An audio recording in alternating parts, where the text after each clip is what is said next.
Salut à tous, bienvenue dans l'antre. On se retrouve aujourd'hui pour une nouvelle présentation de réplique en sortie de boîte. Il s'agit aujourd'hui du FNH F2000 de chez Cybergun Slush. Sima.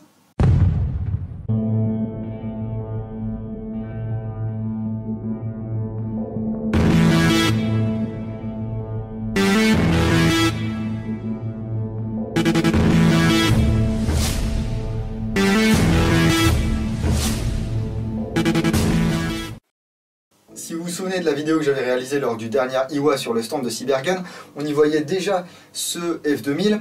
Alors c'était un prototype à l'époque, il n'était pas encore en production, tout n'était pas encore connu, si ce n'est que dedans il y allait avoir une Gearbox V3, que ça allait être du plastique, que ça serait à moins de 200 €, et puis qu'il y aurait un changement de ressort rapide, mais peut-être pas sur les premières séries. Alors on va voir si Cybergun a tenu parole. J'en profite pour remercier Cybergun et Eddie1 grâce à qui je peux vous présenter cette réplique aujourd'hui. Le prix public conseillé de ce F2000 est situé aux alentours de 200 €. La boîte est relativement sobre, on va avoir un visuel de la réplique avec quelques caractéristiques techniques. Voilà, la puissance, etc.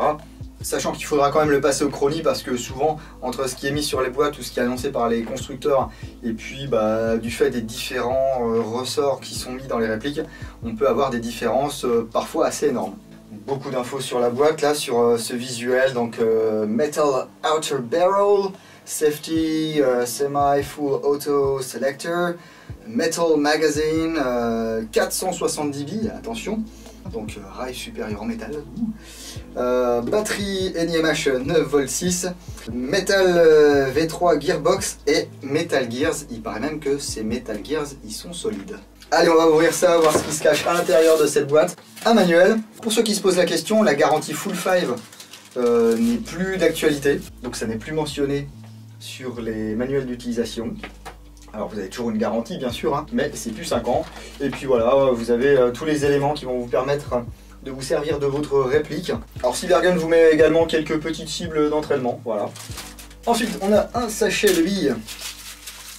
Voilà, billes certainement 0,20. Ça va vous permettre de jouer de suite dans votre jardin si vous voulez. Parce que, hop, on va avoir un chargeur de batterie. Voilà, il est là. Alors ce genre de petites choses, moi je préfère pas m'en servir parce que c'est vraiment tout cheapos.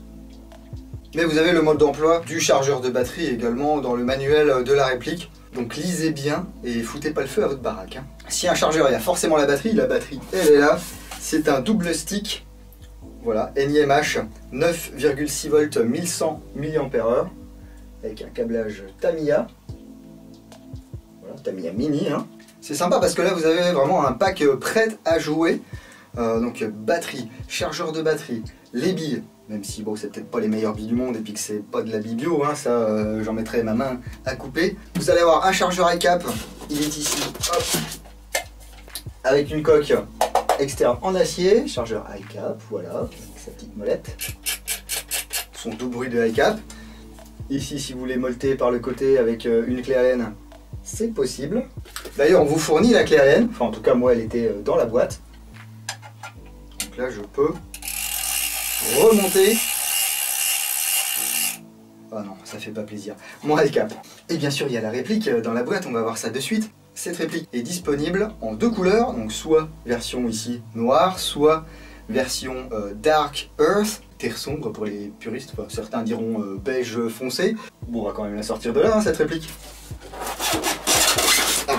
Alors, c'est là que c'est délicat, dirons-nous, parce que c'est chouette, hein, il n'y a rien qui peut bouger.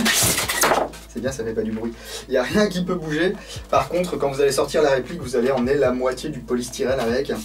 Voilà. Vous avez également des petits sachets de dessicant, donc touchez pas à ça. Et puis une tigette de nettoyage et débourrage. Ouais, oh. Tant pis. Et puis c'est vrai, on a un bouchon de sécurité également. Hop, sur le cache-flamme de ce F2000. Et voilà, il est là, le clouteur universel, le pistolet à colle, le Black & Decker, ce que vous voulez, donc le FN Airstyle F2000. Cybergun nous propose le modèle Tactical, c'est-à-dire qu'ici vous allez avoir un rail Picatinny en métal à la place de l'espèce d'organe de visée immense qui rend cette réplique encore plus extraterrestre. C'est un fusil bullpup, c'est-à-dire que le chargeur est situé derrière voilà, tout le bloc détente, etc. Ce qui fait que là, quand vous allez épauler, en fait, votre chargeur, il est derrière votre main forte. Hein. Développé par Efenerstal. Première apparition sur un salon, c'était en 2001, je crois, à Abu Dhabi. Mars 2001 même. Très bon mois, mars. C'est une arme qui va fonctionner avec un système similaire à celui du HK416 ou du G36 ou d'autres. Le gaz va passer dans un bloc qui va pousser un petit piston qui pousse une tige qui pousse, hop, l'ensemble mobile vers l'arrière.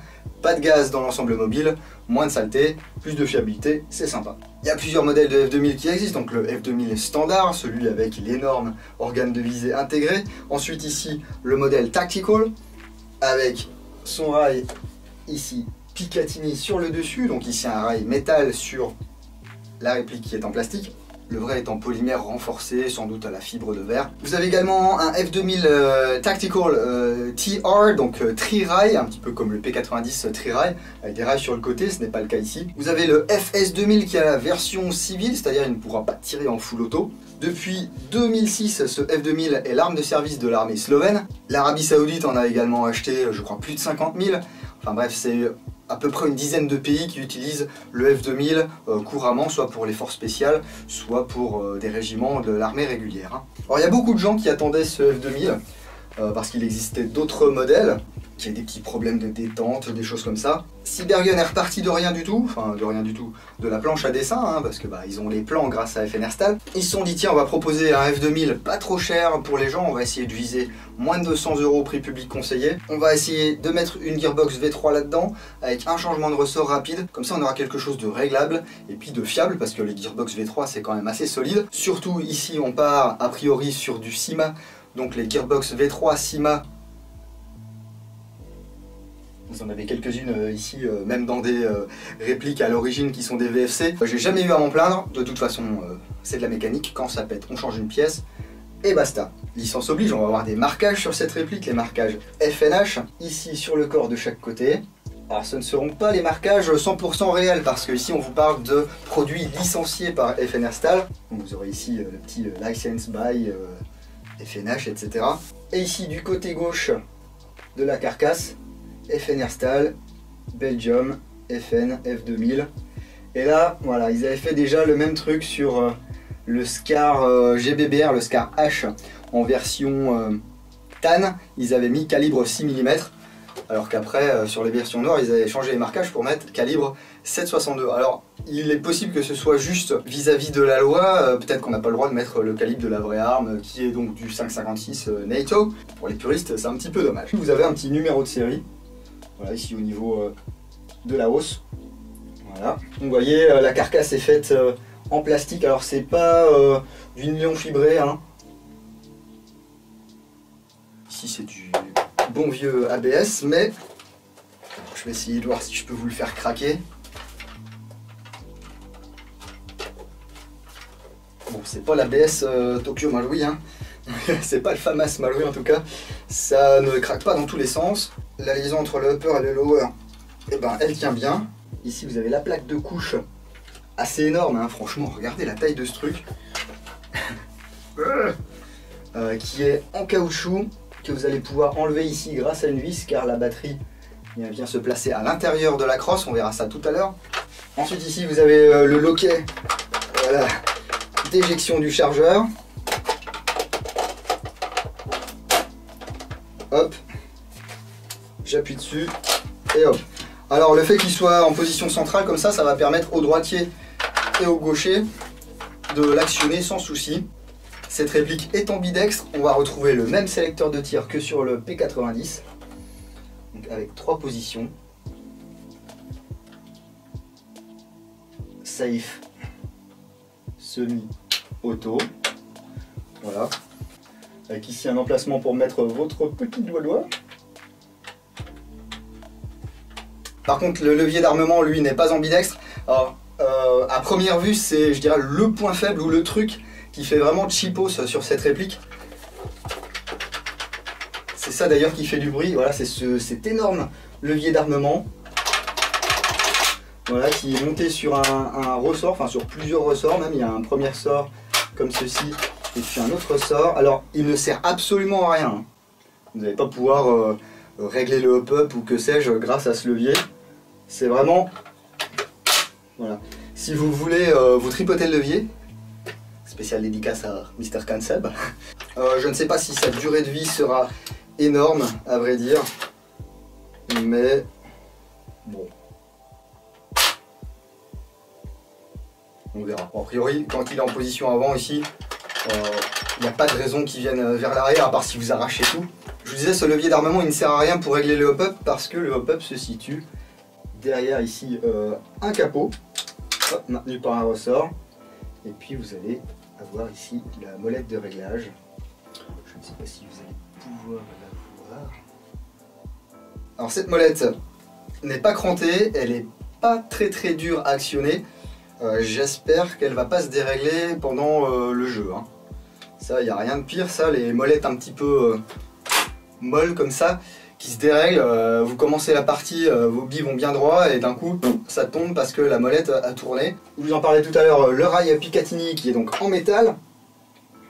Et puis on va avoir une hausse ici qui est un pip sight flip-up rabattable. Donc on ne peut pas régler ça en hauteur, mais on peut le régler en dérive grâce à la petite vis ici. Là, vous prenez un petit tournevis et puis hop, gauche-droite.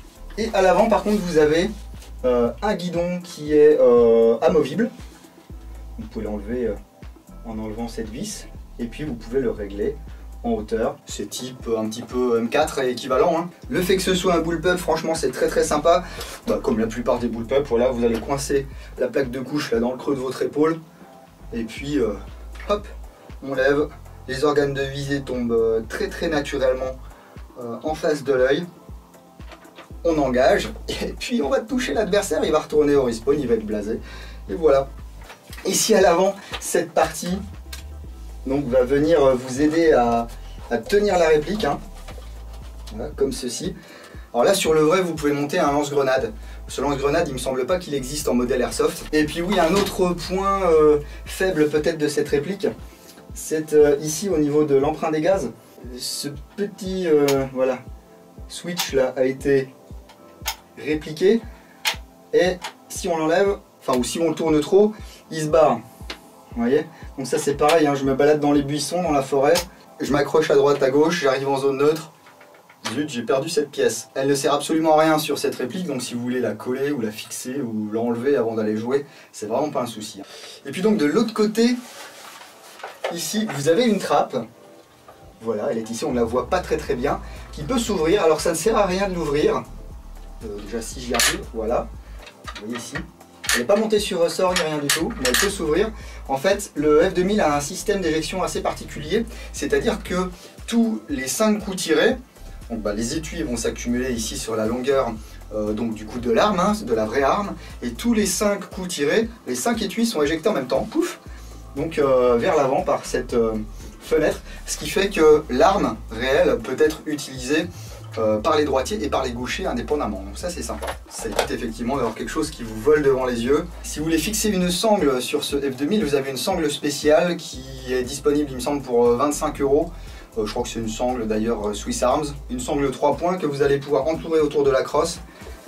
Ici de chaque côté vous avez des attaches. Alors est-ce que le plastique sera assez solide sur le long terme pour maintenir et pour soutenir le poids de la réplique? Ça je ne sais pas. Par contre à l'avant ici de chaque côté vous avez un anneau, voilà, en métal pour accrocher l'avant de votre sangle. Le canon externe est en métal également. Il est tourné. Oui, il est tourné alors. Il est tourné d'un cache-flamme, voilà, avec un profil spécifique. C'est du 14 mm anti-horaire les gars, donc vous pouvez mettre un modérateur de son, vous pouvez changer le cache-flamme s'il vous plaît pas.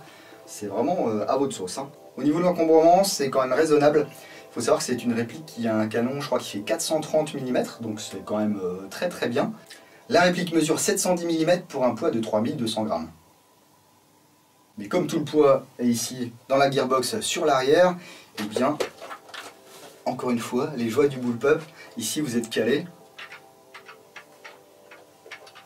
Ça le fait, fastoche, hein. Alors tout à l'heure je parlais de ce chargeur, donc chargeur à coque métallique, high cap. Moi j'aime pas trop les high cap. Et il se trouve que j'ai beaucoup de chargeurs mid cap ou low cap, mais qui sont en polymère. Ici on peut jeter un petit coup d'œil au puits de chargement. Hop là, ici on peut voir l'endroit où le chargeur va venir s'emboîter. Donc j'ai plein de chargeurs polymères et ce qui est fun, ben, c'est que c'est pas fun quoi. Déjà là les OPS ça passe pas. Ici un Guegoué. Ah bah celui-là il se verrouille. Et il va fonctionner apparemment, ouais. La petite tige assortie. Donc les Guegoué sont compatibles avec cette réplique. Un chargeur ATM polymère. Par contre il va pas fider hein, celui-là. J'ai quoi là? Un chargeur Amoeba. Bon bah là c'est pas la peine. Un CA ici, normalement ça rentre dans tout ça les CA. Oui bon bah ça rentre pas. Parce que vous voyez, il y a ici un profil particulier sur les types PMAG. Déjà sur les HK416, ça pose pas des masses. Et bah, apparemment sur ce F2000, le profil plutôt, on va dire, droit ou plat du puits de chargement fait que la plupart des chargeurs polymères vont pas passer. Par contre, voyons voir, j'ai ici les nouveaux ATM en métal, là, vous savez, les Stanag. Du coup, on va voir si ça passe.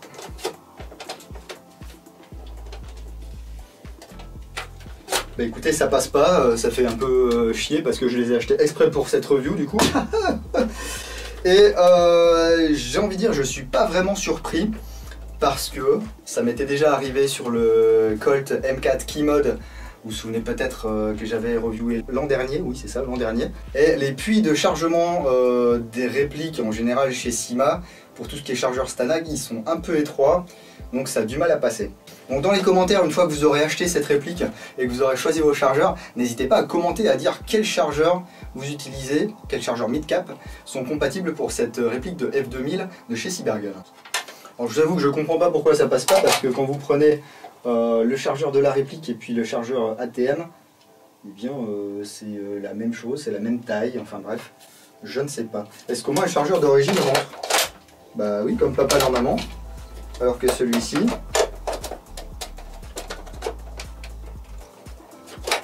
bah il veut pas. Bon, on va pas y passer des heures, mais voilà, c'est dommage. On jouait une Gearbox V3, mais avec des petites spécificités. On va avoir également un contacteur type AUG. C'est-à-dire que, on va le voir tout de suite, le mieux c'est que je mette une batterie dedans. Alors ici on dévisse, voilà, cette vis, du coup avec la clé Allen qui est fournie. Et on découvre eh bien, la connectique avec le porte-fusible, etc. Et ici au bout de mon doigt, vous pouvez voir un petit trou. Il est où le changement de ressort rapide? Eh bien, Cybergun nous avait prévenu, hein. Ils ont essayé de faire un maximum pour faire le forcing avec l'usine. Sur le premier batch, eh bien, il n'y a pas de changement de ressort rapide, mais il y a un guide de ressort monté sur vis qui va permettre de comprimer plus ou moins le ressort et de faire varier la vélocité et la puissance de cette réplique. Alors, les choses se faisant bien, c'est pas la même clé Allen qui est fournie qu'il faut utiliser, c'est une clé un petit peu plus petite. Vous l'insérez ici, vous tournez, donc bah, vous serrez pour augmenter la puissance, vous desserrez pour diminuer la puissance. Alors de base, je triche parce que j'ai déjà fait les tests chroniques et parce que j'ai déjà démonté cette réplique jusqu'à l'os. On vous annonce 1 Joule 4. Moi j'avais une plage de vélocité entre 390 et 440 fps. Je me suis dit, c'est mal. C'est mal, c'est très très mal. Pourquoi? Pourquoi?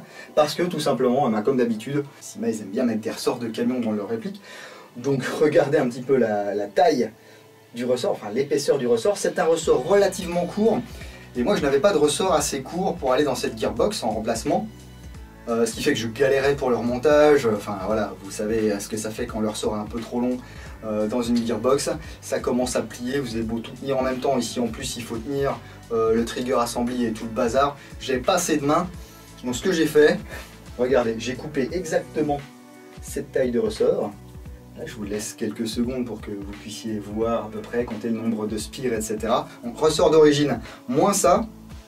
Et j'ai une plage de vélocité entre 344 et 394 fps. Donc parfait si vous voulez aller en assaut et jouer en full en dessous de 350, et puis parfait également si vous voulez prendre un petit peu plus de distance en forêt par exemple et ne jouer qu'en semi. Mais c'est quand même dommage de proposer un système de réglage et puis que l'usine vous mette des ressorts comme ça. Je pense qu'il faut savoir s'adapter à sa clientèle. Effectivement, on reste sous les 2 joules, donc on est encore dans l'airsoft, hein, parce que l'airsoft c'est moins de 2 joules. Mais ça fait quand même quelques années qu'il y a ces fameuses plages 350, ou des fois 380, 400, 450 et j'en passe. Il y a pas mal de fabricants asiatiques qui se sont adaptés à ça en proposant des modèles différents selon la destination de la réplique. Moi j'aurais trouvé vraiment très sympa que Cybergun nous propose une plage justement de réglage entre, on va dire, allez, 330 et puis 370, 380 fps. Mais ça n'engage que moi. On va mettre la batterie là-dedans. Un truc qui est sympa, c'est que vous avez des petites griffes sur les côtés. Attendez, je la mets et je vous montre ça. Donc il y a des petites griffes en plastique sur les côtés qui vont aider à fixer la batterie, comme ça elle ne va pas se balader. Ça, c'est chouette d'y avoir pensé. On remet tout ça là-dedans. Ici vous avez un petit ergot en caoutchouc qu'il va falloir insérer en premier. Voilà, bon je vais pas me saouler à remettre la vis, hein, vous avez compris le principe. Batterie ici que j'ai rechargée au préalable, bien entendu. Ici je suis en sûreté, ma détente est bloquée. En semi,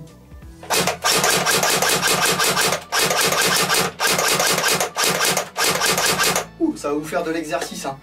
C'est souvent le cas sur les détentes comme ça qui sont reliées à une tringlerie parce que la gearbox est située ici à l'arrière et puis donc votre détente est à l'avant avec un système de tringle qui va pousser ensuite le contacteur. Donc vous avez le bras de levier plus les différents jeux entre les tringles, les détentes, bien que là, aïe, ça marche pas trop mal. Et je vais mettre en full. La spécificité, je vous parlais de Sterok tout à l'heure, la spécificité de cette réplique, c'est que quand vous êtes en auto, vous allez pouvoir jouer en semi. Et quand vous allez pousser un peu plus loin à l'arrière, là ça va tirer en full. Je vous montre ici. Donc la semi, la full. Alors ça fait un bruit un peu bizarre parce que d'une part on est en intérieur et puis d'autre part ça va résonner dans le plastique. La cadence n'a pas l'air si mal que ça. Au niveau de la réactivité, forcément vu le système de détente, on pourra trouver mieux ailleurs, hein. À vrai dire, je ne sais pas trop s'il existe des MOSFET ou des micro-switch de détente pour ce genre de réplique là. N'hésitez pas à commenter si vous connaissez des modèles qui peuvent s'adapter à ce genre de choses. Alors si vous utilisez de la lipo, je vous déconseillerais d'utiliser de la 11.1 de manière soutenue. Les gearbox CIMA sont solides, mais les pistons c'est une dent en acier et le reste c'est du plastique, hein. Donc si vous voulez faire un petit peu de gloubi-boulga à l'intérieur de votre gearbox, le meilleur moyen c'est d'essayer de faire du 30 bis secondes. Alors tant que j'y suis, tiens, on va aller un petit peu plus loin dans le démontage. Démontage sommaire, hein, je vous rassure. Ici vous avez un bouton en plastique gris, ça vous dit certainement quelque chose. Vous pouvez appuyer dessus, voilà, c'est génial. Et ensuite vous faites glisser le receveur supérieur vers l'avant. Et là vous avez accès au bloc hop-up, une vis de chaque côté à enlever. Vous accédez au canon, au joint, vous changez tout ça, c'est du compatible AEG standard, upgrade facile. Ici, voilà, on parlait du lance-grenade tout à l'heure, si vous voulez retirer le garde-main, vous pouvez. Alors ça ne sert à rien, mais peut-être, qui sait, qu'un jour on pourra mettre le lance-grenade ici à la place. Pour le remontage, eh bien, on fait glisser tout ça dans les rails justement. Hop, on repousse le bouton, ça tient, c'est magique. Donc voilà, pour moins de 200 €, vous avez une réplique de F2000 qui va être pas forcément jouable en sortie de boîte pour tout le monde. Ça va dépendre beaucoup des règles de vos assauts, des règles de vos terrains. Donc checkez ça au chronie, dévissez au maximum la vis. Au bout d'un moment, elle va tourner dans le vide, hein. Vous inquiétez pas, normalement elle peut pas sortir. Mais si ça tourne dans le vide, eh bien, c'est que vous êtes en puissance minimum. Et quand vous serrez, une fois que ça force et que vous pouvez plus visser, enfin que ça forcez pas trop non plus, hein, cassez pas tout. Mais une fois que vous pouvez plus visser, c'est que vous êtes là en puissance maximum. Donc voilà, pro tip du manouche, si jamais vous n'avez pas de ressort adapté, voilà. Vous ôtez là 3 spires et demi sur le ressort d'origine. Passez quand même bien tout au chrony avant parce que je vous dis d'une réplique à l'autre ça peut quand même varier, hein. Au niveau définition, c'est pas non plus la franche déconnade quoi, enfin c'est pas du plastique dégueulasse tout mou, vous voyez il y a quand même une épaisseur de plastique assez conséquente. Ici si j'appuie, Voilà, je sens que ça plie légèrement, mais ça va pas me casser dans la main. Hein. Il n'y a toujours pas de bruit de craquement. À vous de voir si vous êtes prêt à dépenser 190-195 € pour cette réplique de F2000. On est clairement dans de l'entrée de gamme, donc ne vous attendez pas à un interne full VFC ou que sais-je, avec des MOSFET et des machins. C'est des engrenages en métal. C'est une gearbox voilà, Cyma. C'est un moteur basique, mais ça fait tourner la gearbox, ça envoie de l'air, ça envoie des billes. À l'intérieur, j'ai été surpris, c'était bien calé, c'était étanche et c'était toujours un peu trop graissé. Mais voilà, après à vous de voir vraiment si cette réplique peut vous convenir. Moi je suis pas là pour vous vendre des trucs, hein. Je suis là pour vous montrer du matos, je vous dirai un petit peu ce que j'en pense. Après j'ai pas la science infuse, donc n'hésitez pas à faire vos commentaires là en bas si, encore une fois, vous avez acheté cette réplique pour vous faire plaisir. Et puis si vous avez eu des soucis avec. Perso, voilà, c'est pas un design que j'affectionne particulièrement. Ça change, voilà, on voit pas du F2000 sur tous les terrains. Le prix de cette réplique pourrait changer la donne, hein, parce que je sais par contre qu'il y a beaucoup de joueurs qui kiffent le design de ce F2000. Je remercie une fois de plus Cybergun et Eliwan qui m'ont transmis cette réplique pour que je puisse vous la montrer et puis vous la disséquer un petit peu. Alors il y aura la review complète et puis les tests de tir bientôt sur l'antre, le blog. Il faut juste que je trouve le temps de le faire parce que là j'ai beaucoup de choses qui arrivent en ce moment, il y a beaucoup de nouveautés et ça c'est super chouette et pour moi et pour vous les gars. Donc si vous avez aimé cette vidéo, n'hésitez pas à lâcher un petit pouce vers le haut. Si vous n'avez pas aimé, un petit pouce comme ça vers le bas. Si ce n'est pas fait, abonnez-vous, ça fait toujours plaisir et puis vous aurez les notifications de nouvelles vidéos. Si vous ne voulez rien louper de l'actualité de l'antre, suivez-moi également sur Facebook, c'est là que je poste tout.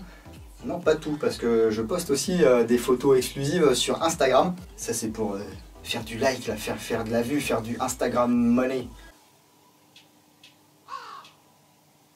Il n'y a pas de sous sur Instagram?